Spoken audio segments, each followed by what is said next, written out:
Welcome to the Cool Health Podcast, where we unlock groundbreaking research in health and wellness by bringing you the latest in health news and in-depth interviews with experts in their fields.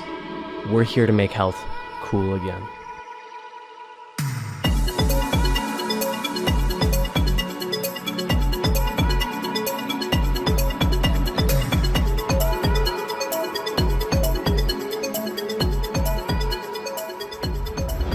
It's time to thank the amazing sponsor of this podcast, Alitura Naturals, my go-to destination for high-quality skincare products made with the finest ingredients. At Alitura, they use the most pure, nutrient-rich ingredients at the core of every product, from things like wild-crafted sea buckthorn and organic aloe vera to grass-fed colostrum and organic cacao butter.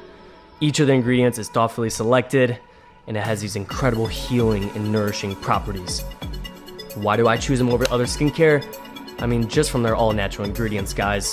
Alitura takes pride in using only ethically sourced, natural, and organic materials to create their powerful formulas, ensuring your skin gets the best possible care without harsh chemicals. It's scientifically proven and effective. Each ingredient in their products is backed by thorough scientific research to maximize effectiveness in supporting skin health and anti-aging. And finally, it was created by an expert, Andy Nilo, a former model and actor, founded Alitura after a life-changing accident, and this led him to develop his own transformative skincare solutions. So, guys, join the thousands of satisfied customers who have discovered the stunning results of Alitura's exceptional skincare line. Use my code JEK20, all caps JEK20. Get yourself a discount. This stuff is truly amazing, guys. Thank hostage tape. We're here to discover the revolutionary way to improve your sleep and overall health. Mouth taping is a natural and effective method for promoting nasal breathing during sleep, which unlocks a world of incredible benefits, including enhanced sleep quality, reduced snoring, improved mental focus, and boosted overall health. Also, it's a safe and comfortable design, especially designed to be hypoallergenic, gentle on the skin, and easy to remove. It allows you to get in deep sleep states, and I'm telling you, when I put on my Oura Ring and check my scores, they're always so much better when I use hostage tape.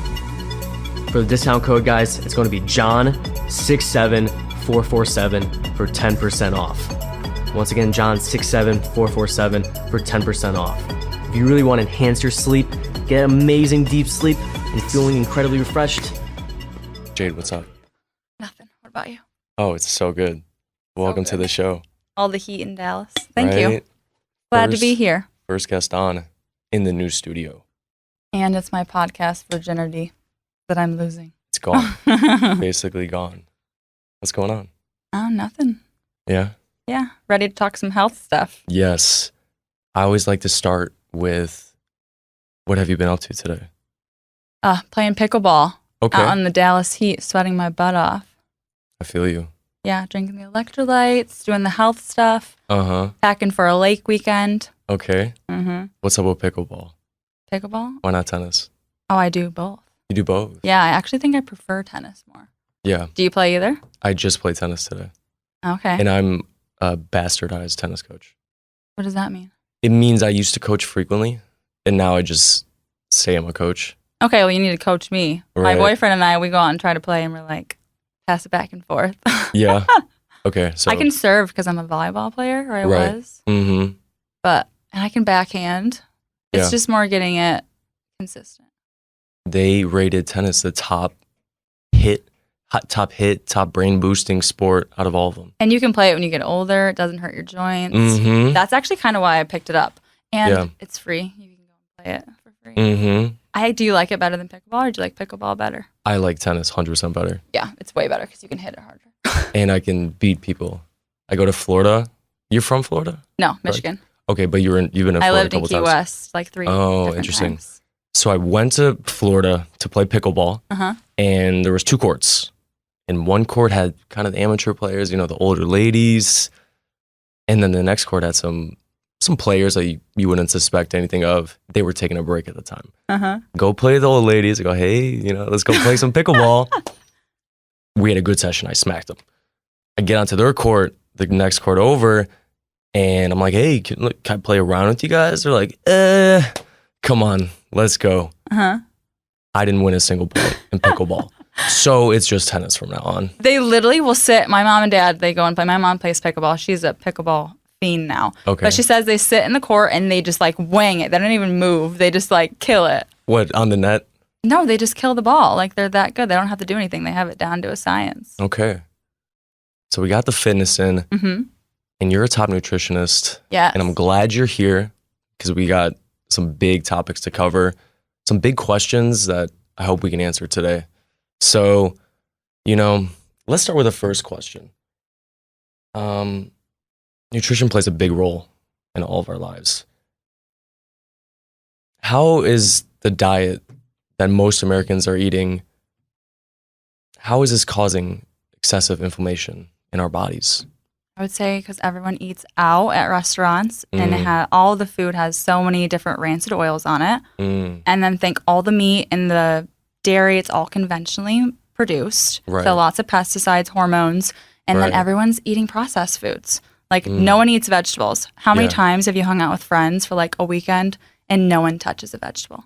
I mean, like so much. Yeah. It happens so often. So I would say that definitely eating out, not prioritizing whole foods, it's just leading to so much inflammation. Everyone's inflamed. See it in their faces. Yeah. That's like one of the biggest things I see with clients. They're like, when I work with them, like after like a month or two, it's like their face inflammation goes down. Okay. Yeah. Interesting. And you said rancid oils. What are rancid oils? All the seed oils that we hear all about on Instagram and TikTok. Oh, yeah? So think like canola, vegetable, grapeseed. Right.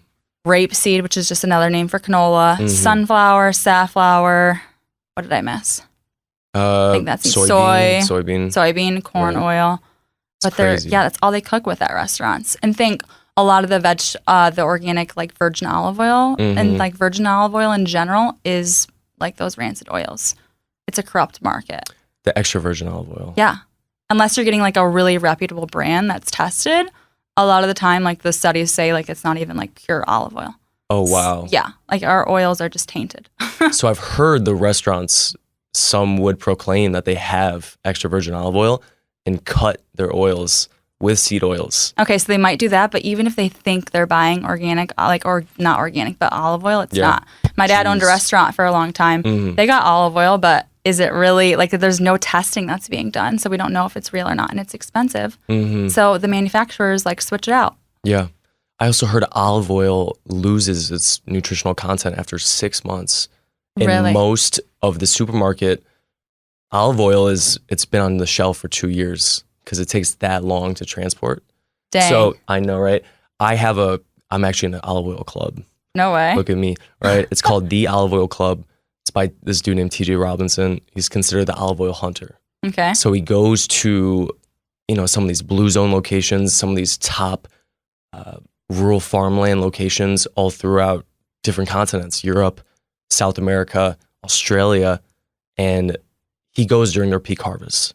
So recently he just went to Chile, which had I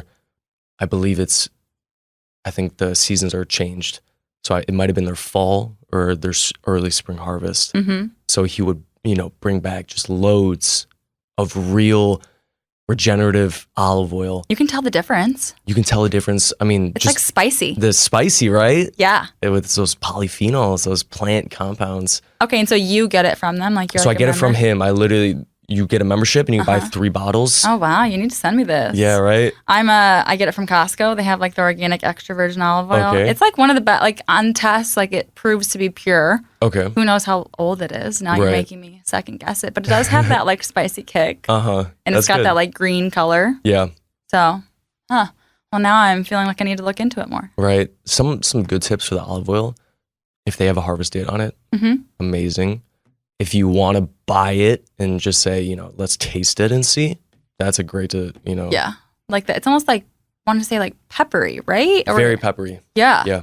It's got that like nice good kick. stuff. That's how you can tell. Right.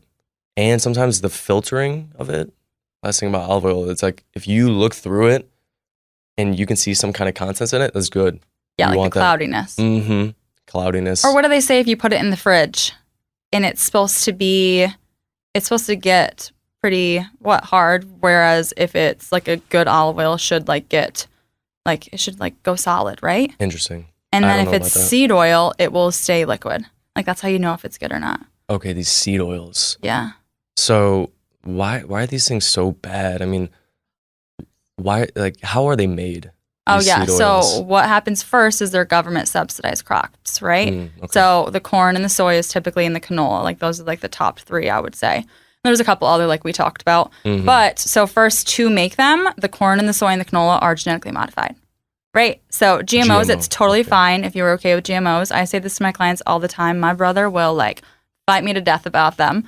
But the issue is the glyphosate being sprayed on them. Okay. So first, glyphosate sprayed on them. Glyphosate is a known cancer-causing agent, right? It's a carcinogen. Mm. Well, okay, so that's the growing process. And then when you're making the oil, so think these are polyunsaturated fats. So they are long-chain fatty acids. That means if they are heated at all, they're going to break apart and go rancid. Mm. So that means you're getting something that's rancid that you're consuming before you even eat it. Right. Well, okay, so that's one issue. So it's heated in the process unless you're getting cold pressed. Mm-hmm. But so they're also putting chemicals on it to get the most of the oil possible out of those seeds. Like they want the biggest bang for their buck. Right. And now in that process, they're going so rancid that they reek.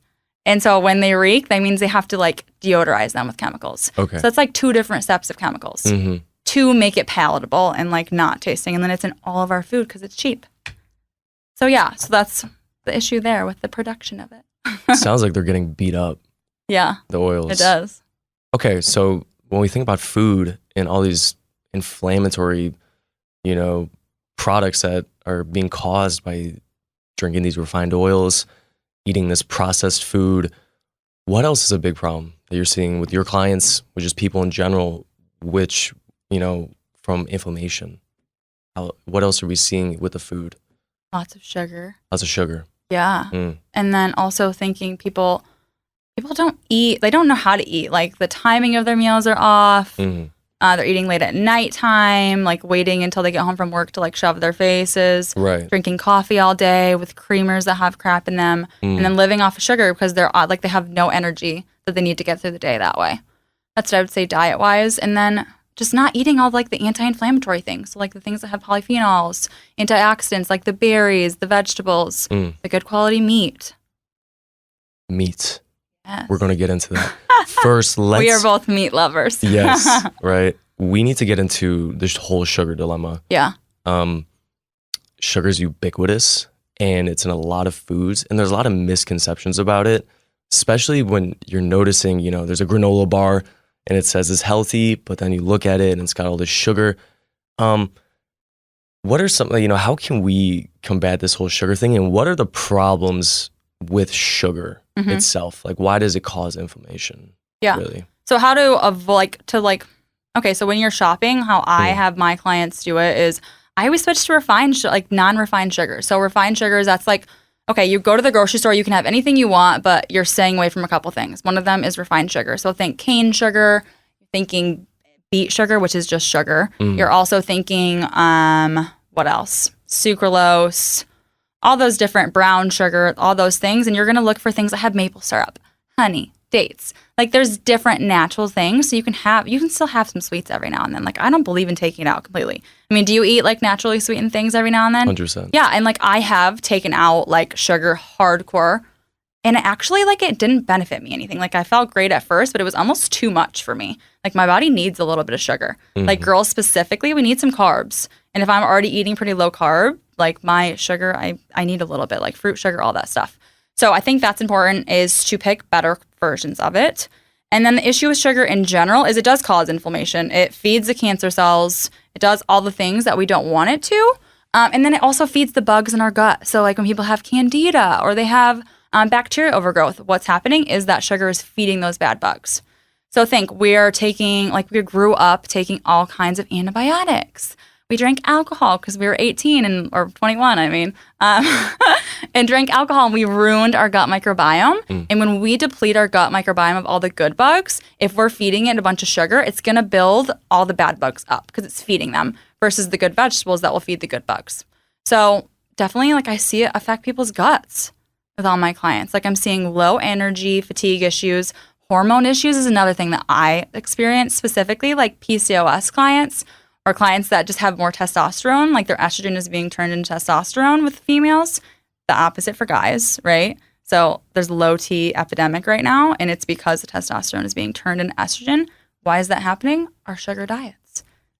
That's one of the things, right? Of course. We got seed oils, we got sugar. How about things like gluten and dairy? Let's start with the former. I'm just thinking about like if I were to say any of this on TikTok. Do you ever go on TikTok? Occasionally. They like go after you. For gluten? Like for saying things like seed oils. Like I did a post on seed oils and I like got like multiple people that were just so mean. I look at their profiles and I'm like, okay, yeah, like I'm gonna take health advice from you. Okay, so gluten, dairy. So it's different for everyone, right? Gluten is one of the first things I take out for a lot of clients. I know it's bad, you shouldn't say bad foods, good foods. I do think gluten is not beneficial to anyone just because it does wreck the gut. If I have clients that have brain issues, so like brain fog, that's a huge one. That was a big one for me. Definitely an issue with gluten, like leaky gut, leaky brain, right? That was huge for me. That's actually why I eat the way I eat, is because of brain health. Like as soon as I switched my diet, like I learned what being mentally clear was. Like I feel like I went like 20 years of having like ADD. Like you know what I mean? Like going to a party, I would talk to one person and I couldn't even like stay on track, and I would be listening to everybody else's conversations because I was just so like foggy headed.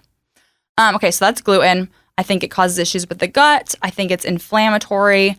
If anybody has any gut issues, that's like the first thing I'm thinking about, right? Being strict with that, not just like, oh, I'm gluten-free, but having it every now and then. Like you have to be strict with it. It takes like 3 weeks to get it out of your system. Dairy is a different thing. It's actually kind of confusing in the research, right? Because lots of good things about raw milk, right? Like I really think that it is awesome if it works for you. I also think like good quality butter, grass-fed. I think that's awesome. But then for some people, when their guts just aren't at that spot that they can handle it, it's just not beneficial for them. It's too much. Like for me personally, like I told you before, like I had an eczema issue with dairy. So like now I'm like still healing my gut back up after it and just avoiding it for now. But I do think it's beneficial. It's got ALA, like great for your metabolism. Just raw milk has so many nutrients in general. So definitely, I say do your research on the raw, right? Like, because it's not FDA approved. Raw, right. You do? Do you drink raw milk? I do drink raw milk. My mom used to buy it when I was younger. Thought she was crazy.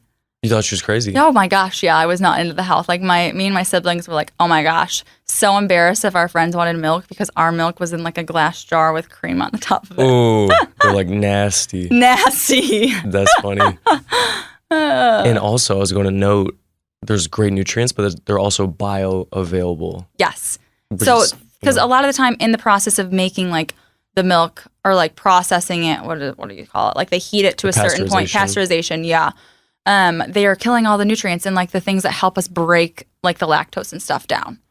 So if you're going to drink milk, I would be drinking like at least like 100% grass-fed, pasture-raised, organic, but I would even go a step further and do raw if you can. Right. Or like you can get raw cheese at the store. So like when I'm like, my boyfriend loves mac and cheese. I make him like a healthy organic mac and cheese and I get him like the raw, if it's aged past like 3 months or 6 months, you can get raw cheese at the store. So like Organic Valley is like my go-to. Do you ever get Organic Valley stuff? What's Organic Valley? So it's a dairy brand, but so like they had a big thing. So like organic is becoming a loose term, right? Like a lot of the things at the store, like you're kind of like, okay, they just have less restrictions, I would say, and like they're bigger farms buying into it. And so a lot of the organic dairy is kind of turning into like conventional farms that are turning organic or whatever. So they're dropping all their small farms that they're working with. So what Organic Valley did is they picked up all those small farms and like made contracts with them. So that's why I like Organic Valley, and because a lot of their stuff is 100% pasture raised and grass fed. Mm-hmm. Okay, that's good. It seems like we just, a key theme that we're talking about is just getting back to traditional foods. Yeah. Getting back to whole foods, getting back to the ends of the supermarket, right? Yeah. Man. The perimeter. Yes, the perimeter. What was I going to say about raw milk? Also, in the supermarkets, they have this thing called vat pasteurization. Uh-huh. I think it's kind of good. They don't heat it up to 200. It's more of like a 150. Wow. So some of the nutrients are still intact. I personally, if I don't have raw, I'll drink that. That's great. Yeah, I'll have to look at that. A lot of people like A2 milk also. Yeah. Which I haven't tried. A2 milk helps substantially. Yeah. They say something with the A1 protein folding, it goes into your gut and it basically cannot hang out with your good gut microbiome, and it can't connect, and endotoxemia and LPS and all the LPSs. Right. That goes to the leaky brain. To the leaky brain. I really want to get into this leaky brain. But first, we have a good grasp of inflammation. The reason so many people are inflamed is because of all of these factors. Lifestyle, what they're doing, what they're eating, what else? What we're putting on our body, the toxins in the environment, our water. Like, there's so many things. So many things. Our gut. We covered the food good. Let's go into the gut next. Why is the gut so important? Oh, because it's where we digest and absorb all our nutrients, right? That is so important. Okay. And why, when people eat food, there's a lot of new food sensitivities coming out. A lot of people are being affected by foods that they used to be able to eat. What do you think is causing all that? The leaky gut. So what's happening is we're having issues like eating things like gluten or food that is covered in pesticides that is going in our gut, killing it off, and causing the lining of our gut to become a little bit leaky. So our gut lining is already thin in our small intestines because that's where our nutrients are supposed to be absorbed into our bloodstream. So when we're eating food that's not being broken down, it's got just pesticides, it's inflammatory, it's going to cause that lining of the gut to be a little bit opened up, right? And bigger food particles and different bacterias, LPSs, are going to get into the bloodstream. And that is going to cause the immune system to kind of attack on them. And the more you eat certain foods, the more they start to attack those certain foods, right? So it's going to cause like that immune response and those allergies. So like I used to run food sensitivity testing more so. MRT 170 is like a blood test. I do think it's great, but and you'll see like with some clients, it'll be like random foods that they eat all the time. Yeah. You're like, oh, it's just chard, or like, oh, it's just grapefruit. And they're like, I eat grapefruit all the time. So what's cool about the MRT 170, and like that's how I learned to like heal the gut, right? Is to do the gut testing, eradicate the pathogens, heal digestion, because that's where everything starts, and take out the inflammatory foods. So a lot of the time with the food sensitivity testing that we're getting done, they test for certain things, whereas the MRT is cool because it tests for like mediator reactions. So it tests for like the immune cells that are the messengers telling the immune cells to attack. So it's getting a more variety of the immune cells, which is pretty cool. Okay, I don't know where I was going with that. We were talking about leaky gut, right? Yeah, I like it. We're building a plan. We're covering why people are so inflamed. We're covering why you're getting gut issues from all of these foods. Of all the pesticides, eating inflammatory foods, processed foods, that's all ruining our gut, right? And you know what's funny? Speaking of gut, let's talk about kind of the things you're putting in your mouth. Things like gum and mouthwash. Oh my gosh. Right? Yeah. I mean, what's up with those? I stopped gum and mouthwash a long time ago. I even had my boyfriend stop them. And then you saw that on Max Lugavere when he was like, oh my gosh, stop mouthwash. It's like killing your testosterone. So think our gut. He stole your shine. Not really, because I didn't really do it in the first place. So think our gut and our mouth are connected. Okay. So with that part, so a lot of the bacteria in our gut is in our mouth. In our gut and our mouth, it's connected. So if you see people with like bleeding gums, a white covered tongue, like they've got gut issues. Right. You can smell them. Yeah, you can tell. Like I'm a big, like one of the first things I have my clients start doing now is tongue scraping. I'm like, oh my gosh, first thing before you drink water, before anything, because overnight, like we push toxins into our mouth. Like they go into our mouth. So getting them out instead of drinking water and pushing it back down is so important. But so think, what were we going to say? We're talking about like the mouthwash. I don't know too much about the mouthwash. I'm not going to lie. Well, here's what I know from it. I would say it's like killing off all the good stuff. Exactly. And you don't want to be killing the good stuff. And also, like, it's got blue dye and all kinds of crap in it. So that also leads back to that ADD. A lot of these food dyes, studies are coming out, leads to hyperexcitability in children. Things like red 40, the yellows, the blue, right? Remember how I was telling you, like, I had, like, really bad, like, I had such bad brain fog growing up. Like, I would be in class, like, I wouldn't have any idea what was going on. Like I remember going to a field trip and I'm like, why are we here? Like we're at the governor, like with the governor, I'm like, who is this person? Like I didn't know what was going on at all times. Yeah. And on my food sensitivity test, like one of the first things, like my first food sensitivity test was red 40. I love licorice. I could down a pack of licorice all day long growing up. So think how much that was ruining my gut. It's terrible. And then I had a sensitivity to it, which was even worse. So you had the sugar plus the dyes. Yeah. And plus we grew up taking antibiotics all the time. Like I got that bubblegum antibiotic all the time, the penicillin. The penicillin. The pink.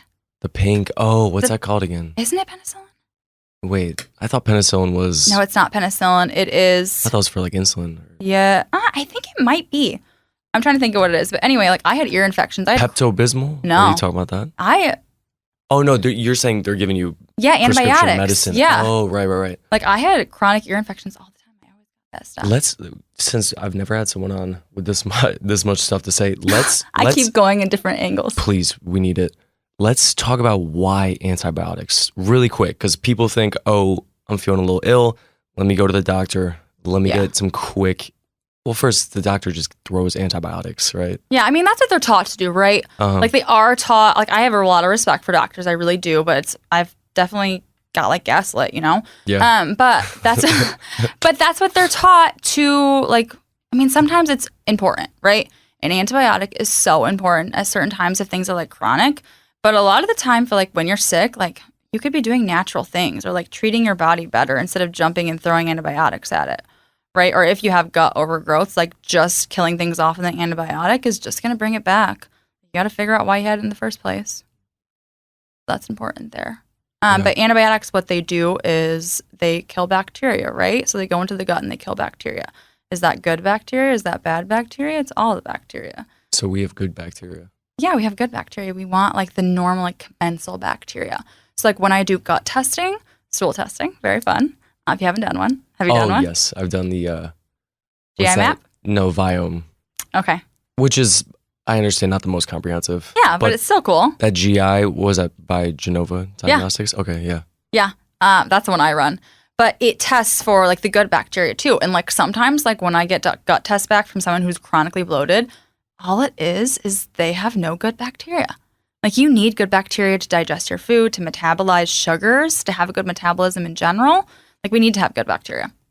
So they're part of us. Okay, we know what's bad now with the, what causes bad bacteria overgrowth and what makes our guts leaky, which leads to all these chemicals and toxins spewing into our bloodstream. Yeah, it's basically like trash is getting into our bloodstream. And then it's affecting the brain because the LPSs, those inflammatory substances, are going into the brain, causing that brain fog. So you got like lipopolysaccharide, which is, I don't know, what is that again? It's just like a bad thing. It's like a bacteria, right? Like it's like I want to say like an...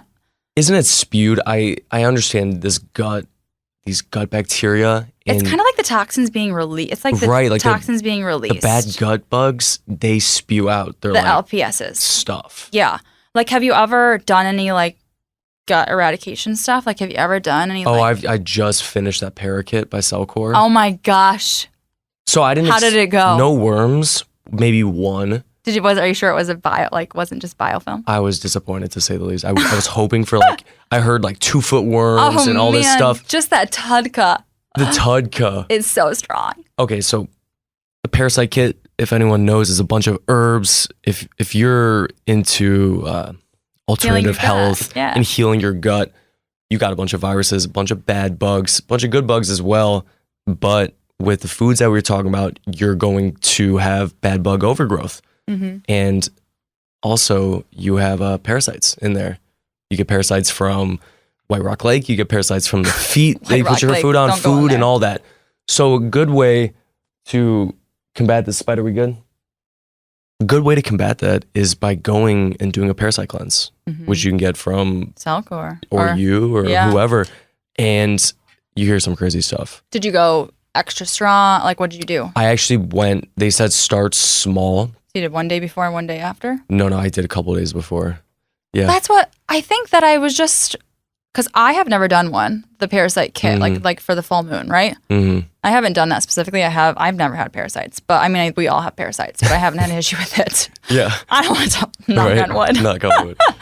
But I've used lots of Cellcore stuff. They're just so strong. So I'm always curious. Like, I would love to do a parakit, full moon parakit, but I am someone. So I was just telling my friends at lunch this, like, every client is so different, but there are similarities in some clients.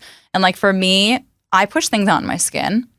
Like I've always been someone like if I'm going to like eradicate stuff, like, oh man, like if my drainage pathways aren't open, I'm going to get so much acne.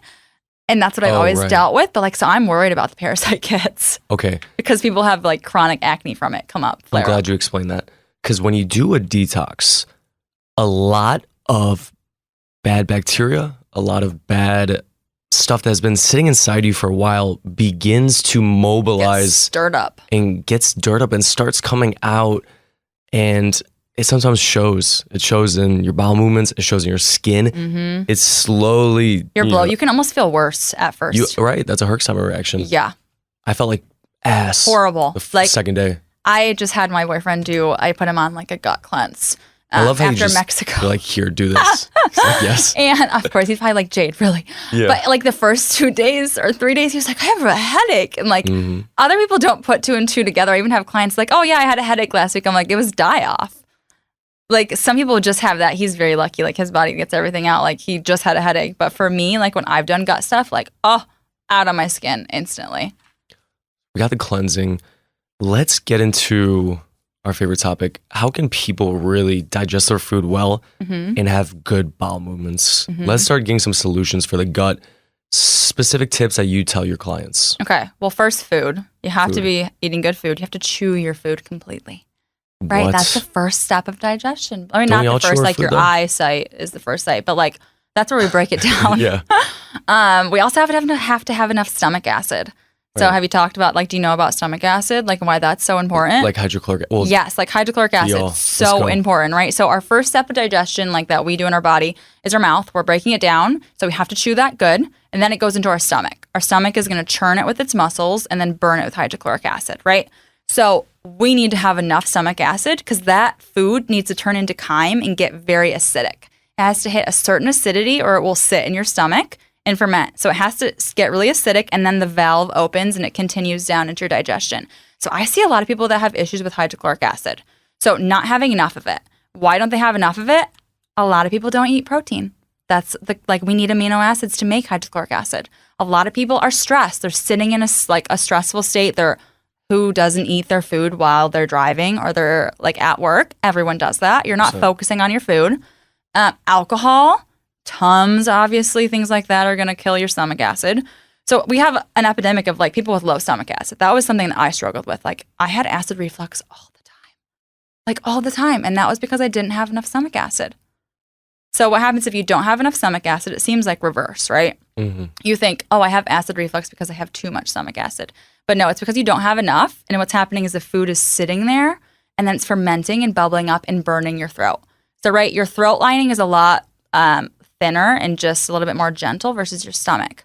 So it just can't handle as much. So stomach acid is really important for digestion. Also, we need to have like different secretions like digestive enzymes, bile acid. Like those are 2 things that are secreted in the digestive process to break down food and get the nutrients and then break down fat and emulsify it. So we need that. So supporting those areas, but really the biggest thing I could say is like actually chewing your food, making sure you're looking at it. Digestive bitters can be helpful for like when you're just beginning. Enzymes. I like enzymes. I do them personally, but I do test it on the GI map is cool because it really does tell me like how do you digest your fat? How do you digest what is your digestive enzyme output? So, I mean, key signs, like if you're not digesting fat, you're going to have dry skin. That was me. Really? You're also going to see on your blood work, you're going to see if you don't digest fat, you're going to see stuff with cholesterol, your liver, your gallbladder. That's going to kind of have a pattern. But also like fat soluble vitamins are going to be low because those, if you're not digesting fat, but then digestive enzymes. So you're thinking like, I see this was me. I'm like very big malabsorption. Like the nutrients are all low. That's how you can tell like if digestive enzymes are low or if you're seeing food in your stool. Like there are definitely different signs, but I do lean on testing more so. before I start using things like that, which I think is important, which is cool. So chew your food. Right. You need to sit in a rested spot. You need to eat better foods. So if you're eating like legumes, like you could sprout them and soak them. Same thing with nuts and seeds. If you're having an issue digesting, you could choose better quality dairy that has the enzymes in it to help you break it down. You can ditch gluten. This is huge. You said the nuts. Yeah. Which, that can be hard for people to break down. People go, oh, they're good fats, good protein. But you're right. The bioavailability of nuts is more difficult because these plants, they don't necessarily want you to eat all of their children. Phytic acids, right? Phytic acids, right. So, and then also like lectins, all that stuff. So especially specifically in like legumes, right? Yeah. Legumes, beans, are those beans? Yeah. Bean so seeds. Beans, soy, lentils, those are those things that you want to sprout. And if you have digestive issues, maybe you want to stay away from those for a little bit while you heal your digestion, or just support it with those digestive enzymes, which are amazing. They're so amazing. Like, what do you do? Which ones? I do different ones. So I kind of rotate it because I have one super strong that I like to use on like gut protocols. I like critical digestion. Love it. I have some clients that are like, I take them off of it and they're like, hey, can you put me back on that? Because I will tell you, like my nail, I keep talking about myself, but I've had so many, like I used to not be healthy. Like I'm a thin person. Like I don't digest things, had hormone issues, had gut issues. So like now my nails are super thick and hard because I have nutrients. Right? So like I'm digesting my food now because I take those supplements. Like it's hilarious. My friends probably think I'm so funny because I'll like go on a date to Origin, our favorite healthy restaurant in Dallas, and I like pull out my digestive supplements. You got the whole because it just makes everything better. That's really also why when we were talking about this before, I got into Medical Medium celery juice and why I was a fan. Have you ever like drank celery juice before? No. That was like my first like I'd say gateway into health in my own journey. Like I had aunts and my mom are like all into natural health, do all like the raw milk, get cow. Like we're from up north. So like in Michigan. So they have like, my mom has like a deep freezer of like half a cow, things like that. So I'm growing up with it, just thought they were kind of crazy. Sorry if they listen to this. Keep on going. But so I got into health by celery juicing. So why that changed my life so much, and I know people think that's woo-woo. It also can be bad because of like, again, you're just, what is it? What's in celery that can kind of build up, like green juices in general, like cellulose. The oxalates and stuff like that. Oxalates, right. Yeah, so what celery does is it helps your body make more stomach acid, that celery juice. You drink on an empty stomach, so it was giving me stomach acid. So it was actually breaking my food down, and I had never had that before. It's like, that's why I got into it. Like in it, like life, it may change my life in that sense. But now I do digestive supplements, and it's so much easier. Nice. You want to step up. Yeah. So you started your journey with celery juice. Uh-huh. How else did you go into it? Just rabbit hole down, or when did you decide to go into health? Yeah, really go into health. So I think like a lot of people in the field, health issues, right? So like I grew 100%. Up having, well, first off, like I told you before, like chronic ear infections growing up. That's a red flag. Got tubes, got my adenoids taken out, but really like think chronic ear infections typically is like you have so much mucus build up in your head. Like, and why is that? Because I had a dairy allergy. Like I had food allergies and I had mucus build up, and then I had ear infections all the time. So whatever. So that was the biggest sign. Was on antibiotics my whole every month for that until I got my tubes done and my adenoids taken out. And then like going to high school, I was inflamed, but like mostly really bad periods.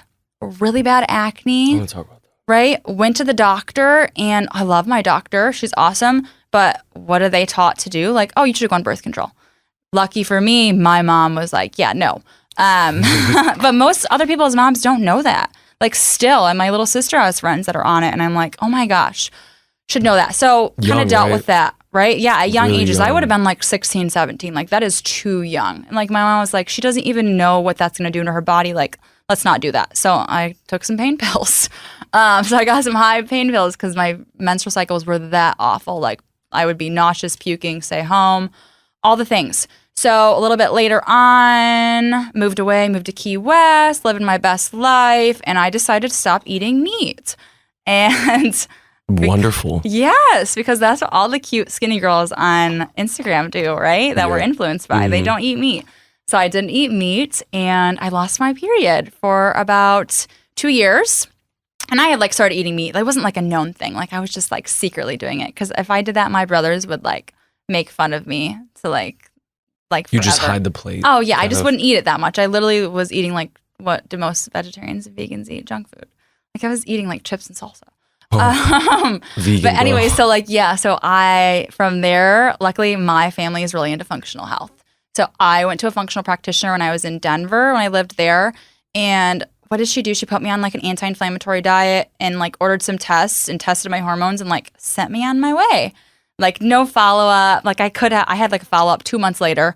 No like teaching me what to do. Like just, okay, eat 5 foods and go away. Like at that time in my life, I was 19 and there weren't like gluten-free substitutes. Like I was just like, I had no idea what to eat.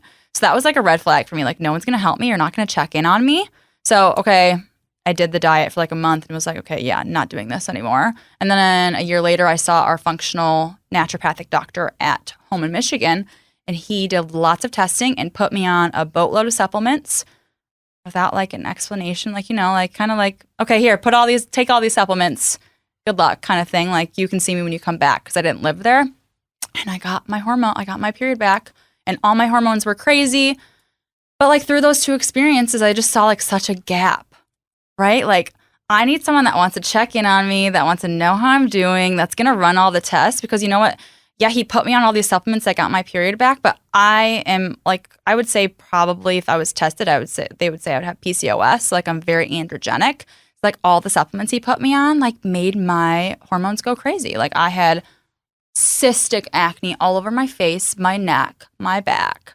Because they gave me DHEA, and if you would have done my lab work correctly, you would see that I'm very androgenic, and I'm going to push it down the wrong pathway. So basically, I just saw all these holes. Like no one was looking at me as a person. No one was like, "Hey, I'm going to check this. I'm going to communicate it with you." So I'm really big about that with clients. Like I think it's so important that they know what we're doing, what supplements they're taking, and like have someone checking in on them.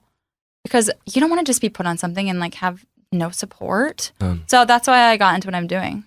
Question, what supplements did he put you on before? So actually one of them, he put me on DHEA, which is a hormone, right? So DHEA is a precursor to make like testosterone and different things like that. It's like an anabolic hormone, so it's building you up. But for someone like me, I take testosterone and my body pushes it alpha. So there's an alpha pathway, there's a beta pathway. So I push it alpha, which means I get angry. I get the male pattern baldness, like right here. I'll get more acne. Like you see it, like that's pretty common with like the PCOS community. So he put me on that. He put me on B vitamins. Also, if you would look at like blood work and stuff like that, I don't process B vitamins very well. I'm like MTHFR, I would say like a smaller variant. So I get like really loopy. So like they make me really loopy. So I need methylated ones. They weren't methylated. Oh, so like B12 methyl. Yeah, like I need the methylated B vitamins. I can't just take B vitamins. So I took B vitamins, took adrenal supplements, lots of adrenal supplements. The classic. Like twice a day. Because basically, now that I'm looking back at it, I'm like, oh, he thought I had like HPA dysfunction or adrenal fatigue. Right, that's what he would have diagnosed me with. So lots of supplements for that, which brought my period back, which I'm so thankful for. But it made me go insane. Like it was going from having no hormones for like 2 years, basically. Like I was so little, like having no hormones to all of a sudden like being bombarded with hormones and like with feelings. Testosterone. I was like, oh my gosh, I'm a girl. Yeah. Like I'm gonna cry about everything. So it was crazy. So then I went to school at a school in Denver. Okay. And then from there I've taken like multiple courses to kind of just do more root cause stuff. Network medicine. You're getting the whole picture. Like the functional stuff. Yeah, like root cause. I love it. Which is cool. So you're now taking everything that you know and sharing this with your clients. We talked about the food. We talked about the gut. Let's get into the hormones. I know you love the hormones. Let's figure out the problems and then we'll figure out what we can do about it. What's up with hormones nowadays? Yeah. Okay. What's up with your clients' hormones? There's a couple different things, right? We have so many different hormones. We have thyroid hormones. We have like adrenal, like cortisol, things like that. We have estrogen, testosterone, DHEA, all that stuff. So lots of different categories that you can say hormones. So first thing I see a lot of is, like I told you before, I see so much fatigue And it's because of cortisol being dysregulated or cortisol just being flatlined, which just makes you feel like crap all day long. So that's one thing that can go wrong. What's cortisol, by the way? Cortisol is a stress hormone. Okay. So it's a catabolic. Remember where I said DHA is an anabolic? So that builds you up. Cortisol breaks it down. We need both those hormones. Like we need cortisol. It's a good thing. Like it wakes us up in the morning and gives us energy, and it slowly declines throughout the day. Whereas like first stage of like adrenal issues or like being in high stress, like in the stressful world we're in, is like cortisol being high all day long. Like you were just like running on feeling like you feel amazing. I hit that. Like I would like when you have high cortisol all day, you feel amazing. You feel like you don't need to sleep that much. You don't need to eat that much. You can do 3 workouts. You feel awesome for like a year until you don't. Ooh. And then you kind of get dysregulated. So you might feel wired and tired at nighttime. You might wake up and you just feel really sluggish. So those are kind of like signs, or like the 2 p.m. slump. That's kind of just signs of dysregulated cortisol. And then from there, the next line is low cortisol. Like you are flatlined. Like you have no energy all day long. You take a nap at 2 p.m. You are puffy. It's more so like it would be like low thyroid. Like that's kind of what they're like similar. Like adrenals and thyroid are 2 ends of the same stick. So a lot of the time people with thyroid issues should be also addressing their adrenals as well. And they aren't. So I see that a lot. Okay, so cortisol is a big one. I always look at that. I test it on the Dutch. Test that through urine. You can do it through saliva also. Sex hormones. So like I said before, you have PCOS, you have endometriosis. So you know what? Let's do this. Let's start with have a woman first. Okay. And then we can go into men. Okay. Problems with women hormones. And then guys. Yeah, let's do it. Okay. So girls, the PCOS, the endometriosis. So PCOS is like the high testosterone, high DHEA. Okay. And that's a genetic thing, but it also can just be worse by what you're eating, what you're doing. So like for me, more sugar, like my PCOS clients, like when they eat more sugar, they're going to have more acne or they're going to have more things because it's just pushing that testosterone. So diet's huge there. Endometriosis is going to be not a fun thing either. So really painful periods can be caused by like excess estrogen. There's no cause for it. But I have seen clients just completely like get rid of their symptoms, which is crazy. Like going from having like a pain in their pelvic area like all month long to having it like none, which is crazy. Just by changing their diet and like addressing inflammation. It's huge, but some people not so much. And then what else? Low estrogen, which is a thing for more like little girls, like the ones that like lose their period. I would say like how I would have been, like very low estrogen, like no body fat. Like you need body fat to make hormones. So that's big. And then I see probably the biggest thing is the low progesterone. So that is going to be caused by high stress, adrenal issues, right? Like in a stressful state, your body's not going to ovulate. So this is what happened to me. So like when I told you, like I lost my period for 2 years. So basically the body, a female body is the one care each month that it has is making a baby. Like you don't want a baby, who cares? Your body wants to make a baby. So like if your body's stressed, this is what I learned. Like if your body's stressed, then it's going to shut off that pathway. It said, we cannot make a baby right now. You cannot hold on to one. Like we're going to shut it off. That's what happened to me. So that's what's kind of happening is like people are too stressed. They are not eating properly. They're not eating enough. They are working late at nighttime, staying up, looking at blue light. And their body's like, okay, we can't have a baby right now. We're stressed. So the progesterone is going to be low because they're not ovulating. Okay, so that's like the biggest things female-wise. Want me to dig into any of those or you want to go with guys? We'll talk about the circadian rhythm stuff. Let's go into guys. Guys, I would say cortisol is a big thing. So something I see a lot of guys is they have more dysregulated cortisol at nighttime because they're like the watchers of the house. So like they have families, right? Like from an ancestral standpoint. Yeah, like they have kids in the house. Like they're thinking about things. They're stressed. Like girls are too, right? We all are. I'm not saying that. But I see it with my guy clients. They wake up at like 3:00 and they're like kind of like thinking about things. Like their mind is racing. It's because their cortisol is so high because they just have so much stress going on. So with that, it's like all about lowering that cortisol, which is huge. That's the biggest thing I see with guys. But then also, again, like I said, like the low testosterone because they have too much estrogen. Their testosterone is being turned into estrogen with too much sugar. Too much sugar. Yeah, it's like aromatase. That's what's happening. It's the aromatase enzyme. So like you're eating sugar, it turns on that aromatase enzyme and it takes testosterone and turns it into estrogen. So they get man boobs, stomach. Sugar's giving you man boobs, guys. Yes, big time. Talk. Huge thing as well. We need to get into the toxins. Yes. And how they impact hormones. female hormones. We talked about this cortisol. And cortisol is good, which is funny because you need it to wake up. Your body produces cortisol. You get it from viewing the sunlight in the morning. It's really phenomenal to engage all your good neurotransmitters, your dopamine, your serotonin. You need cortisol, but you see with your clients, it's either it lasts the whole day, which can be good for a short time. Which feels amazing. For you, right? It does, but when you, like, if you know cortisol is not bad when you have low cortisol. Like, oh my gosh, I've experienced that. Like, oh, it's debilitating. Because you hear, oh, you need to lower your cortisol, lower it. So people, you're like, oh, no cortisol is the best, right? Oh, it's horrible. It's horrible. You feel awful. Like, literally awful. Like, I was taking naps at like 2 in the afternoon, and it was horrible. Which is common. Like, people think a 2 p.m. nap. But it was like, I would wake up feeling like my body has weights on it. Like, my whole body felt like it has weights on it. Like, I had a headache in the morning. My face was puffy, which also can be a sign of like thyroid, adrenal stuff. I felt tired all day long. And then at nighttime, it would kind of be like, oh, I'm a little bit wired. Like, it was horrible. And what are you seeing with your male clients? You said too much cortisol. I would say more cortisol. And then like the issues at nighttime. And some of them, I will say, like, come to me like running on coffee all day long. So then that's like, okay, you've got definitely like cortisol issues, like low cortisol if you need coffee all day. I would say with that. I primarily see girls or females, but I do see males. I have like a couple, but that's the biggest things I see, the dads. What about high estrogen? For guys? Man boobs.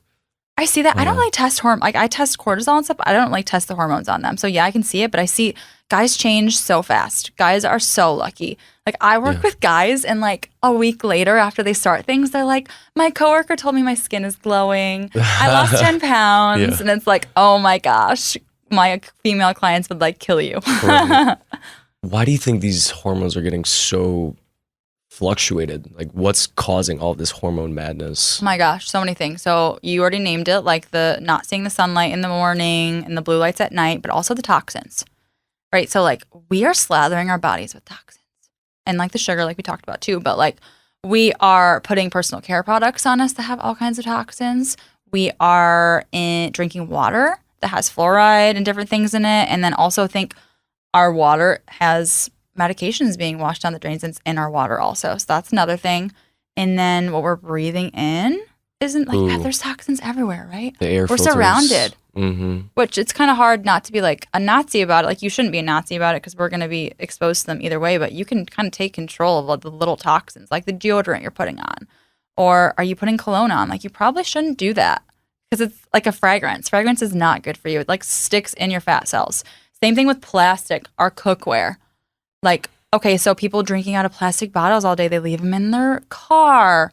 That like gets heated up, or they're just like storing their water in plastic all the time. Plastic is an obesogen. It lodges in your fat cells. Obesogen. Yeah, that's what they call it. Obesogen, I like it. Right? Because it makes you fat. It's not good for you, and it wrecks your hormones. So think, so with the hormones, back to that.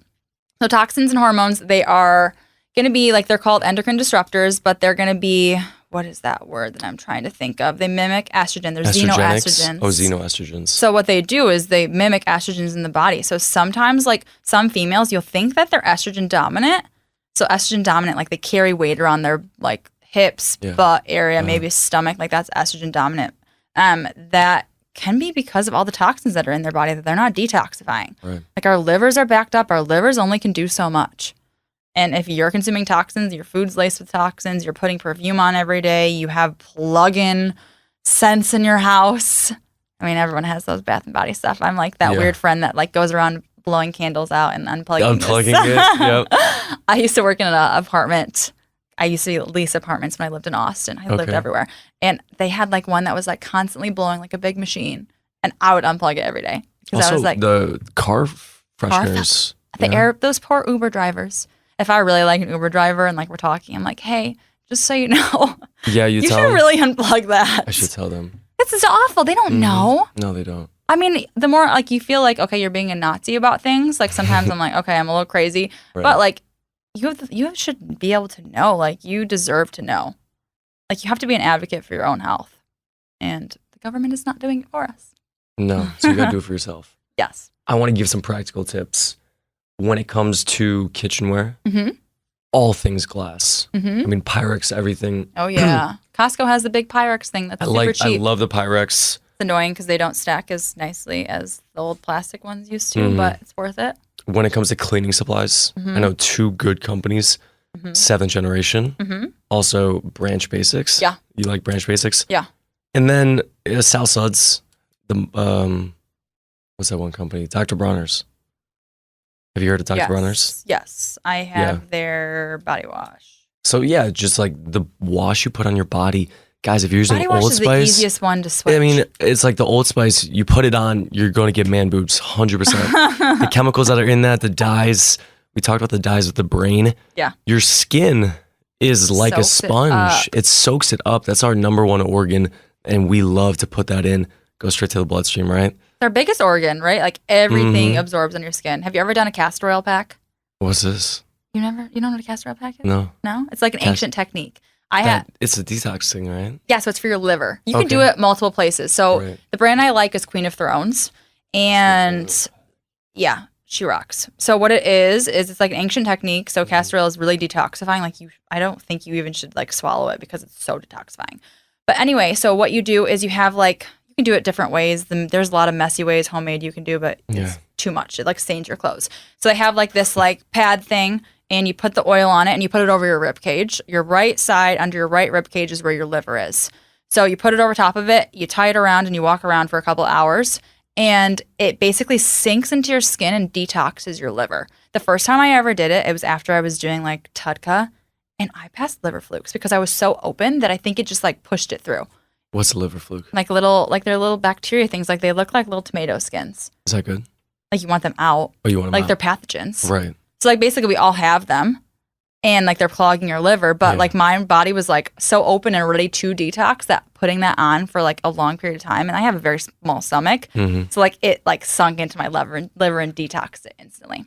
But anyway, so that just shows you like the castor oil is so sticky and like thick and gross, and like an hour later it like is gone. Like your skin, like you don't feel it. Like this big goopy stuff, it's just gone. Like that's how bad it absorbs, right? Well, that's how our skin just like soaks everything in. So like what you're putting on it is going right through into your body. What about makeup?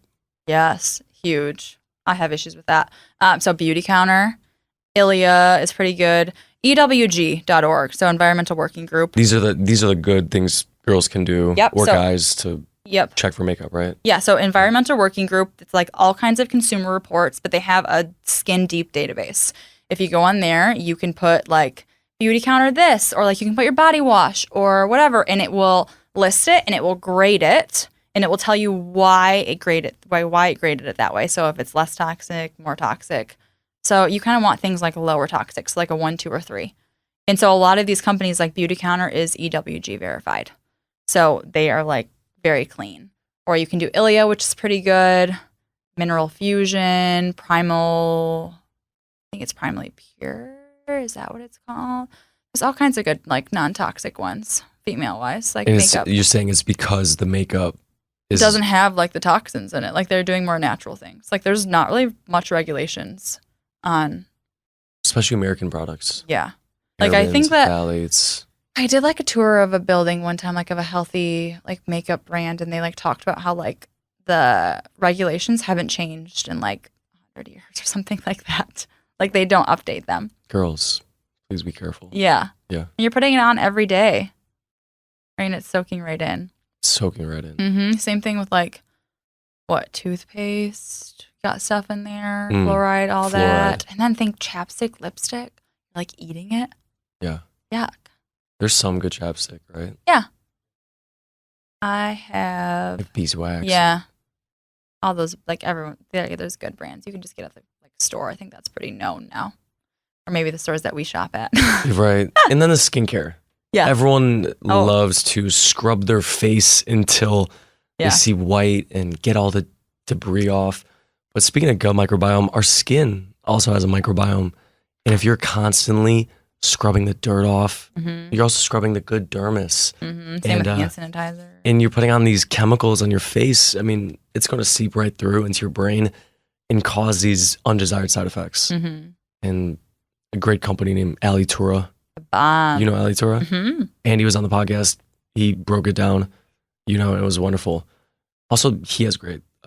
his skin mask too. Oh, he has the fragrance. It's Yeah. wonderful. I like their gold serum. And I like their clay mask. It's probably my favorite. Oh, it's the best. Yeah. I really like that. Everything. I like them for skincare. I also like Beauty Counter again. Mm-hmm. And who else? I like Dime Beauty too. Has some cute, good stuff. We're going to put all these links. And just they're all good. Let people know. We got, oh my God, how to get rid of these toxins because they're freaking up our hormones. How do we get them out? Is there other ways to get them out? When it comes to maybe not food or detox, but maybe sauna. Sweating, yeah. Saunaing, sweating, castor oil packs, like I just said, like helping that liver out. Mm-hmm. Also, just stop like eating things with lots of pesticides too, because it's hard to avoid at this point. But like doing the most that you can do, eating more organic stuff to kind of lessen the burden on your liver so it can get stuff out. But saunaing is the best. So I like infrared saunas versus like a sauna is awesome. And like sweating in general is awesome, but it gets like that. I think they say it's like the top 3% of the skin is where you're like sweating and detoxing from. Whereas an infrared sauna is like heating you from within. So it's like that 20% layer on the inside that you're detoxing. And I don't know about you, but like when I get out of the sauna, I'm like, oh my gosh, my skin feels so much better. It feels great. You feel so good. Good endorphins. Yeah. I have like a little at home one. It's kind of hilarious. It's like a little tent. To have that. I used to have it's like a closet. Yeah. And but it got so sweaty and so nasty. So mine's like the Therasage. So it's like a little, you're supposed to sit in it with your head out of it, but I like to be inside of it. It's got red lights in it. Oh, you put all the way But in? have you done the sauna blanket? No. Oh, disgusting. You're right. You would like ozone sauna. If there's an ozone sauna, they say that is insane. They have like a little ozone thing you can put in, like buy to put in the Therasage. I just don't have it. Just don't breathe it. Yeah. Can't breathe the ozone. Oh, so maybe that's why you're supposed to sit with your head out of it. Yeah. That's why. Oh. Ozone's a irritant. Yeah. Well, like large quantities of ozone is like kills you, right? Uh-huh. But ozone can be used for medical purposes, but you can't breathe it in. It's a lung irritant. It messes up your mucosal membrane. Mm-hmm. The thing that's messing with me right now, right? And swallow some ozone. I need to swallow some, right? I'll do the ear ozone. Yeah. But yeah, don't breathe in ozone. Especially if you have an ozone diffuser. Have you ever drank ozone water? Yes. I have. Yes, that's good. I don't know if there's a difference, but I've done that. Air filtration. Mm-hmm. What about air quality? Yeah, so how's that? Air quality is huge, especially like for us because we're living in a city. Plastics in the air. Yeah. How crazy. And then think like all the formaldehyde and different things that's on our furniture, especially when you have new furniture, off gases. Yeah. So we're like breathing that in all day, especially if we work at home and our windows aren't open because it's the Texas heat. It's like 100. Like we are literally like breathing that in. My dad actually has like really bad asthma, and he was just telling me like they finally got an air filter for their air purifier for their bedroom, and like night and day difference. Go on. Yeah, just like we have one in our bedroom too, and like love it. Like you can just tell. Yeah. It's so good. It cleans everything. Wow. Mm-hmm. I want to get back to that circadian rhythm. Mm-hmm. Maybe not the circadian rhythm, but good sleep habits. Sleep's huge for the hormones, right? Mm-hmm. It balances them. It allows to drain everything in the brain, the lymphatic system. Let's get into that circadian rhythm a bit. Why are these lights so bad at night? What's up? Because our body doesn't know. It like doesn't have like an internal clock in the sense like if it sees light, it's gonna think it's like morning time, right? Like our eyes see that. Have you ever put like blue light glasses on before? All the time. Yeah. So I have this Oura ring. Do you have like any trackers? I used to have the Oura ring. Yeah, I'm like obsessed with it. So like one of the biggest things I saw, like, okay, so yeah, I had like $20 Amazon blue light glasses. Right. And yeah, I could tell a difference if I wore them and didn't wear them with my deep sleep. I got good quality ones. My deep sleep went up like 30 minutes. And if I don't have them on before bed, like I see a difference in my deep sleep. It's huge. Basically, it's just your body is thinking it's morning time. It's just confusing it. And then also think like you're scrolling on your phone, that's a blue light. But then also that's like stressful. Like you comparing yourself to other people, like just lots of. Right before night. Yeah, it's not good. Okay, break it down. Our body has an internal clock, basically. And there are ways to activate the clock throughout the day so you can activate certain hormones when it's appropriate, cortisol through the sun. Your eyes are great. They're like the clock activator, right? And when you're saying you look at these blue lights at night, messes it all up. You have melatonin that is, created throughout your body for nighttime. It gets diminished when you look at these blue lights. So if you're scrolling, if you're looking at bright lights in the car and you're not using the red light, you're going to hamper that melatonin, and then you're not going to be able to sleep. And then, you're looking at the stressful content, your friends looking at stuff. You're waking up at 3 a.m, waking up stressed because your body is just like confused. Yeah. And you wake up depleted and like low energy because you didn't get that great of sleep. That's like the biggest thing. Like I said before, like everyone is fatigued. Everyone feels like they sleep and they wake up and they don't have energy when they wake up. Yeah. Which they don't feel refreshed. And it starts with sleep. Yeah. It starts with prioritizing that, like having a nighttime routine, like doing something every night. Like even if you have like just something like, I put my legs up the wall before I go to bed. I love it. Like putting you in the parasympathetic state or like reading something that doesn't have to do with work or like journaling a little bit, like something to like just get you out of like the go and like know that it's time for bed, like have that routine. I also think it's so important to dim the lights. If you have a red light, that's great, which I love. Blue light glasses. What else? And then morning time is so important too. You need to see the sun like in the morning within that first hour. And then throughout the day too. Like we're not supposed to be inside all day long. Look at this light. Yeah, like us. I'm getting grilled right now.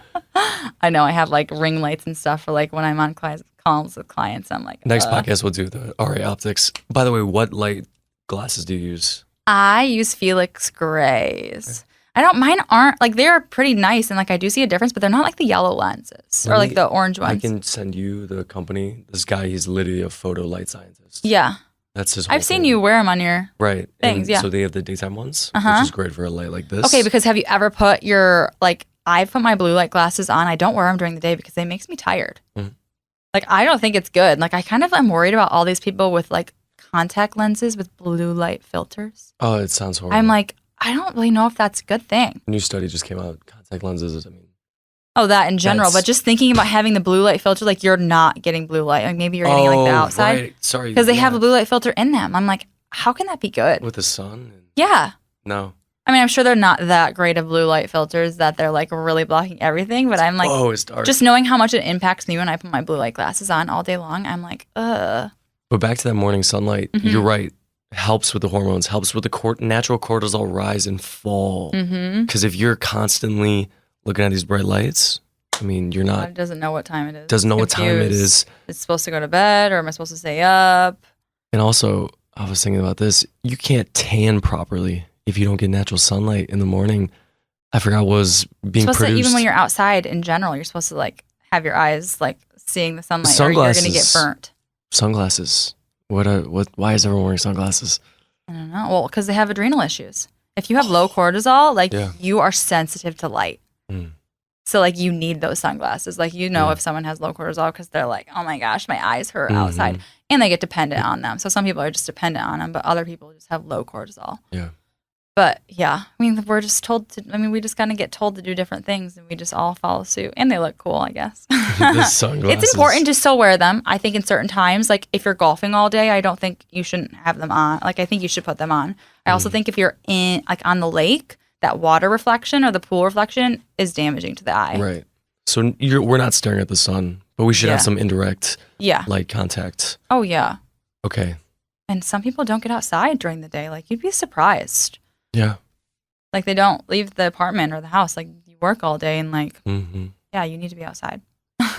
Last thing we didn't really go through blood sugar, and I love blood sugar so much because that plays a role in hormonal health. That plays a role in energy. Energy. It plays a role in everything. Anxiety. Okay, I see it causing like people who have anxiety. Sometimes I'm like, oh, you probably run off coffee in the morning, then you have low blood sugar later on at nighttime. Yeah. So when I first talk with a client, I test blood sugar. So not just glucose. I test HbA1c, glucose, insulin, and I test something called LDH. So, yes, which is an important one because that's more like the reactive hypoglycemia. So it's a sneaky. So we have glucose is going to be a snapshot in time like that morning. It's great for that morning. Like I do fasted testing, right? Of course. So like that morning, what was your body able to get your blood sugar into? Like it should be like in a good range. Then we have HbA1c, which tells me, I'm trying to think off my head, I want to say like under 85. I like it. Yeah. Don't put that in there because I'm not sure. It's all like mapped out for me. Yeah. Okay, so then 130 is diabetic. Don't be if you're 130. I don't even want it over 100 or like over 90. I don't know. Yeah. Have you done the glucose monitor? Oh, the levels. Yeah. Not yet. Pretty cool. I have some cool findings with that. Let's talk about. Yeah, we'll talk about. So next is HbA1c. So HbA1c is going to be your glucose over the past 3 to 4 months. So that gives me so much more information than glucose, right? So HbA1c, if it's high, low, like we know, like this is telling me like what your blood sugar has been like for the most part. So blood sugar is impacted by what you eat, what you do. So think you're eating things, not just necessarily sugar, but even like carbohydrate rich things. It's going to lift your blood sugar up, right? So then I have insulin. So I'm kind of going to go through this first, and then we can talk about how blood sugar is affected. But insulin is going to be the hormone that's released when blood sugar is elevated. So you're going to eat something. It's going to have sugar in it, carbohydrates in it. You're drinking orange juice, something like that that's got glucose. It goes into the bloodstream, and your body wants to keep your blood sugar at like a normal level. It does not want it to go high because it's damaging to like organs. So it's going to keep it at a normal level, and any glucose that like is brought in from food, it's going to treat as energy for the cells, right? It's nutrients for the cells for energy. So the body, when the glucose rises, after you eat, your body is going to release insulin from your pancreas. And insulin's kind of like it like unlocks cells and gets the blood sugar in, right? So what I tend to see is sometimes like their HbA1c will be a little bit elevated and their insulin will be a little bit elevated. What that is telling me is that like their cells are kind of like, hey, we have way too much sugar. Like we don't need any more. You're not exercising. You're not using it up. You don't do anything. Like you're sitting at your computer all day. Like you are eating sugar all day long. Yeah. Like we're going to start ignoring you. And so then the body's like, hey, we still have all this blood sugar in the bloodstream. Like, come on. Like this is damaging the organ. So it's going to keep pumping out insulin. So basically it's like damaging, slightly insulin resistance. Okay. So it's damaging organs. It's not good for anything. Like when it's in the blood. Yeah. Like high levels of blood sugar is not good for anything. Okay. Right? Yeah. And then so the other end of the spectrum is hypoglycemia. So like that's the first sign of blood sugar dysregulation is hypoglycemia. So that means like you're eating something and your blood sugar is raising high or even raising, and then it's dropping drastically and you're getting that headache, you're getting that 2 p.m. crash, you're getting anxiety. Those are all blood sugar. Like that's a sign of hypoglycemia. So I also look at LDH, like I said. So LDH can be a sign of liver issues, but the other spectrum, it's going to be a sign of blood sugar issues. So with that, that's telling me reactive hypoglycemia. So you're in reaction to the food you're eating, you're having blood sugar drops. So that means like you don't do well fasting. People with that marker tell me like their body it's too stressful for them to fast. Yes. So like I see that with my clients that are really athletic, mostly females. I will say like someone of my kind of makeup, like go, eats healthy already, not a lot of sugar. Like their body can't stand going like multiple hours without eating. That's interesting. So it's all bio-individual, right? Like some people are affected so differently. So that's why I like those glucose monitors. So I did the glucose monitor. And that allows you to see in time. All day long. Yeah. It shows you like some people are affected by different foods. So I did like there's 2 weeks. It gives you 2 sensors, 2 weeks and 2 weeks. So I did them separated. So like a year or so ago, 2 years ago, or like I would say like a year ago for like the longest time, I was doing like very, not meaning to, but like I did eat very low carb. Like I did more of like paleo style. I never ate grains. I mean, it just made me feel good. Like I was running out, like I worked out all the time, all the stuff. So I ate pretty low carb. And when I did the sensor, any little carbs I had, my blood sugar went crazy. Like so, like sweet potatoes, oh my God, so high. Really? Potatoes, so high. Fruit, oh my gosh. Like everything was spiking me like crazy. I'm like, wow, that's kind of like, because my body wasn't used to it. So that was kind of like crazy. So I've changed my diet since then. And I did it like a month ago. And now I eat more carbs. Like I eat carbs with each meal. Like I eat sweet potatoes, lots of fruit. It's just part of my diet now. And my blood sugar, perfect the whole time. 10s, 9s and 10s, like the highest score the whole time. Because my body was adapted to it again. Because my body was like stressed. And like the little bit of sugar it had, it was like, woo, like going crazy. Oh. It's cool. So that's actually really good to note. When people go on a low carb diet or a keto diet, they are depriving themselves of glucose. Yes. And that basically signals to the body, hey, we can start using ketones as energy, which is a good thing. Mm-hmm. You want to have that metabolic flexibility. Mm-hmm. But if you're deprived of it for so long.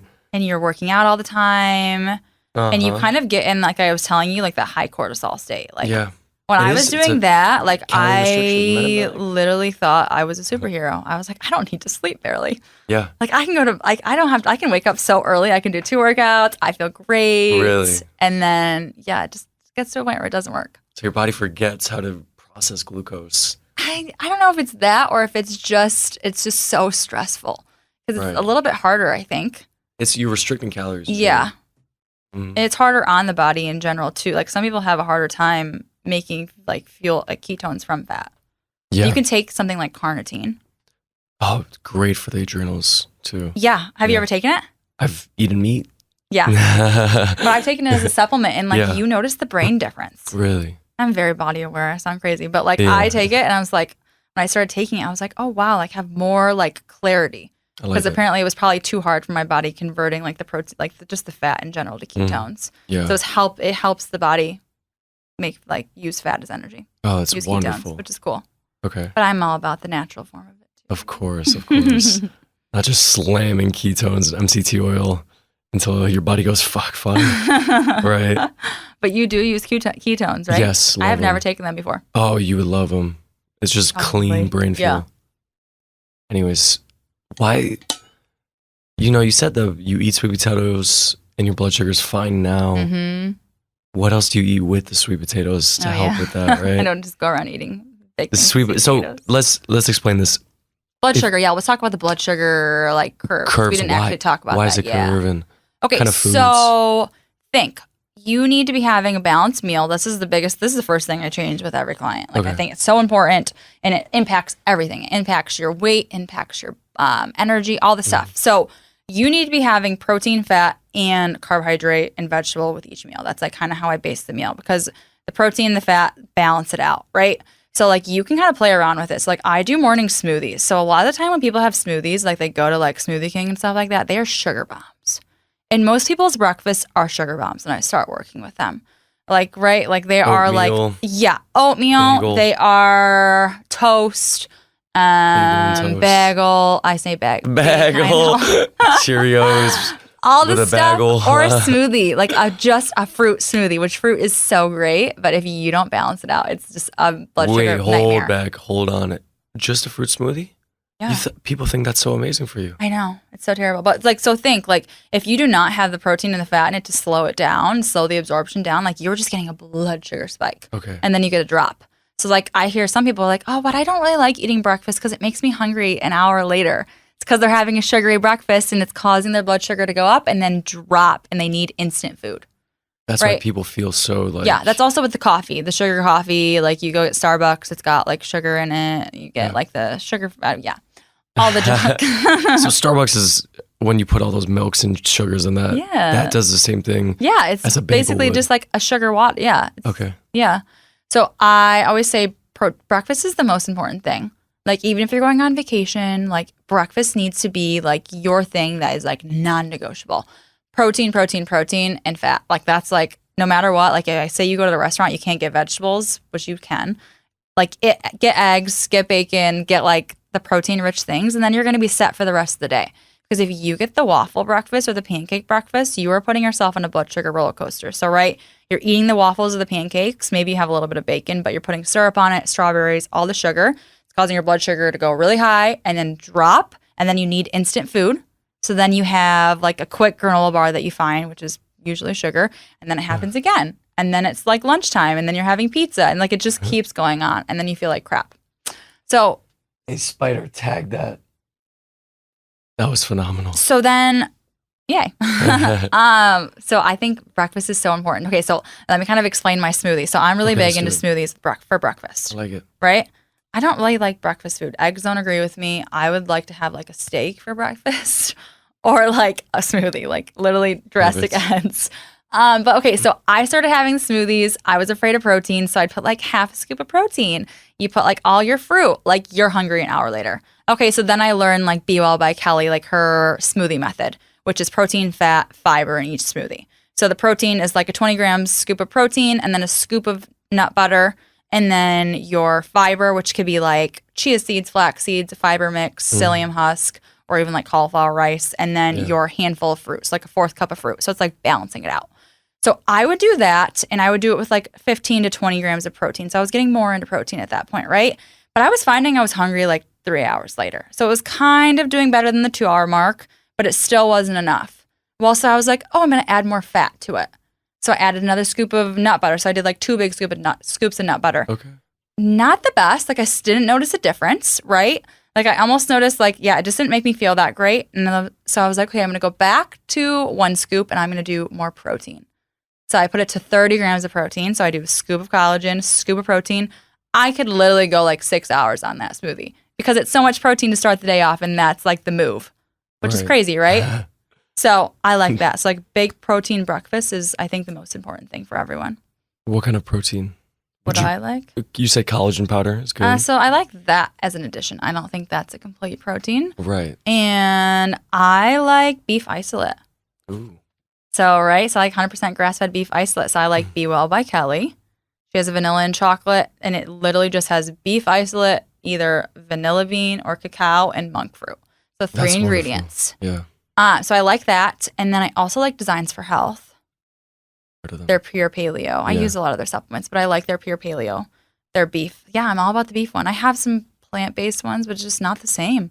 Let's talk about that because, you know, Jade, like people go, oh, I got the soy protein and the pea protein and I feel really good. And you want to scream at them and go, well, it's not a complete protein.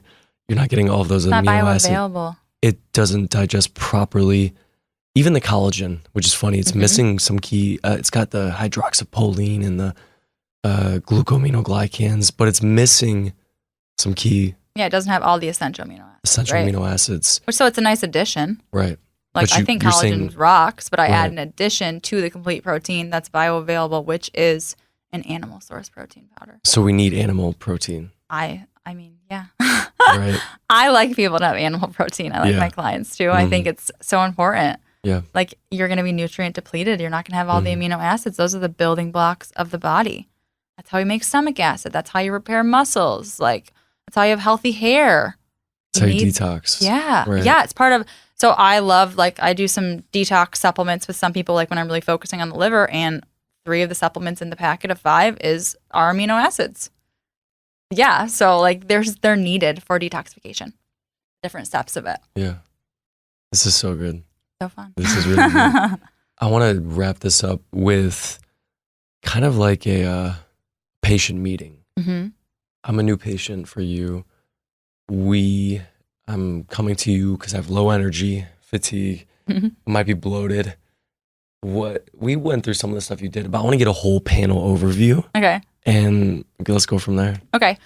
So I started off with like first session. So just kind of want to get to know their health history. So I have them fill out so for you, I would have you fill out a bunch of forms. Like I want to know all about you. I want to see a food journal from you. I want to know about your symptoms. I want to know about like, did you take antibiotics when you grew up? Like just really deep dive. So I send you forms on that. And then I actually have you get your blood work done. So I like that just so we can really see like what's going on, like the starting base. So you can kind of just get like a functional approach and like see where I'm coming from. So we do that first session and we walk through your health history, like really with a fine tooth comb, right? Like it's my favorite session of the package. Like I get to hear all about you, like what you've dealt with, like what medications you've taken, like what doctors you've seen. Like I get to hear about all of it, like how you're feeling, how you want to feel. And then I get to ask my questions, and then I get to go through the blood work with you. So that's really cool. So I get to go like step by step, like and see, like I get to show you like the functional approach to it, like the functional ranges that are a bit smaller. So there's lab ranges and there's functional ranges, right? So lab ranges are going to be based on the American population. American population is sick and overweight. You do not want to be associated with that, right? Like you're not in those ranges. Like you want to be optimal. Or it's the bare minimum. Yeah, so they get wider and wider. All like the time, right? So they keep getting wider because if you're outside of those ranges, that's when you're diagnosed with like a disease, right? Like they're looking to diagnose disease. Like that's what you're taught as a doctor, right? Like you're diagnosing like non-alcoholic fatty liver, diabetes, all those things. Where I'm looking at a functional range, like the optimal range, which is going to be quite a bit smaller because you're healthy, you want to be healthy, you're not feeling good. Like I want to see like what little things are a little bit off or like going out of range so I can change it before it gets to that point. Yeah. Right? Because like a lot of the time you hear people, they're like, oh yeah, like my doctor said my HbA1c is really high or my glucose is high, come back in a month or two. Or like lose weight and come back in a month or two. It's not like, okay, like we need to actually get to this. So like I see these and I'm like, okay, we're going to look at this. This is what we're going to do, like with diet, lifestyle, supplements. So I go through it with them so they really understand it. And it's pretty empowering to like see that, right? And like see what you can change. Yeah. And it's kind of a wake up call for some people. Yeah. Right? And I see like things like liver enzymes. I see those elevated on young girls because they're on birth control. Like, you know what I mean? Like their livers are being taxed. Right. So it's a wake up call like, hey, I need to make some changes and like take care of my body. So I go through that. And then from there, I kind of decide like what testing I want to do with the client. It's like personalized and like how long of a package. And so we choose that. And so like I like have done multiple tests, but the big ones I do are like the GI map stool test because the gut is kind of where I start with everyone. Even if you have hormone issues, you start with the gut. And then I also like the Dutch hormone test, or I like a full month-long saliva hormone panel or a cortisol panel. I can do other ones too, but those are like the main ones that I do. And then from there, I will get them on a protocol, like based on their like unique individual things that I saw on the blood panel and with symptoms, like supplements, dietary changes, lifestyle changes. It's like, yeah, like a big picture plan kind of thing. And then every other week, so bi-weekly, I meet with them and do check-ins and like kind of work through things. Like, so say we're going to do gut work, like I focus on the liver and drainage and getting like the body like prepped for that first and like removing the inflammation, focusing on the adrenals, and then we get to the gut. Like I do it in steps. Okay. Because if I see like your liver is really taxed on your blood work, like I know I got to support the liver before I like throw eradication stuff at a gut where toxins are being released and the liver isn't able to get them out. And then after that, like hormones are like down the line, right? Like hormones are like further down. Hormones are not a root cause. They're something that's interrupted because of a root cause. So do all the foundations first. Yeah. Wow. So I do everything virtual. Okay. I do have some clients in Dallas, but I think it's better virtual. Yeah. Yeah. It's more like professional. I get to go through everything on the screen. I teach them how to make it a lifestyle. Okay. So lots of handouts. Yeah. That's wonderful. It's fun. Man. We went through so much. I know. This was great. We're going to post all your links to where people can find you. Like, this is so empowering to know because you can have control. Yeah. You started with going to your doctor. They would throw pills at you. You didn't know what was going on. Yeah. And you didn't know where to run to. Mm-hmm. But now there's amazing people like you, amazing functional doctors. Big time. There's so many. Yeah. And it's some empowering. of this stuff costs, but a lot of this stuff is free of charge. The sunlight, it costs money, but in the simple long run, dietary changes, yeah. Detoxing, even buying cheap things. I was thinking this laundry detergent, switch to vinegar. I clean it with vinegar. Right? People are like, it's gonna smell. It doesn't. It's like it's all gone after like a minute, and you kind of like it. Like I don't hate it. Yeah. You could add essential oils to it if you wanted to. Ooh, essential oils. Yeah. Fix that. Stop the Wi-Fi. We didn't talk about that for another day. Stop the Wi-Fi. Stop all that. You guys are gonna build. What? Like on your things like this, turn like an Oura ring. Like you can airplane mode. Yeah, airplane mode. Check. You can track. You can adapt. Focus on sleep. You can get colloidal silver for your throat. Right? It's all wonderful. Thank you for coming on. Yeah. Anything else you want to say? I think that is it. We covered a lot of things. We're gonna have people contact you, and we'll get to the bottom of whatever you're feeling. So for anyone out there, right? So thank you for having me on. Of course, Jade. Thanks so much. Thank you for listening once again to the Cool Health Podcast. I hope you found some meaning out of this episode. Share this with your friends, like and subscribe for more. Thank you once again.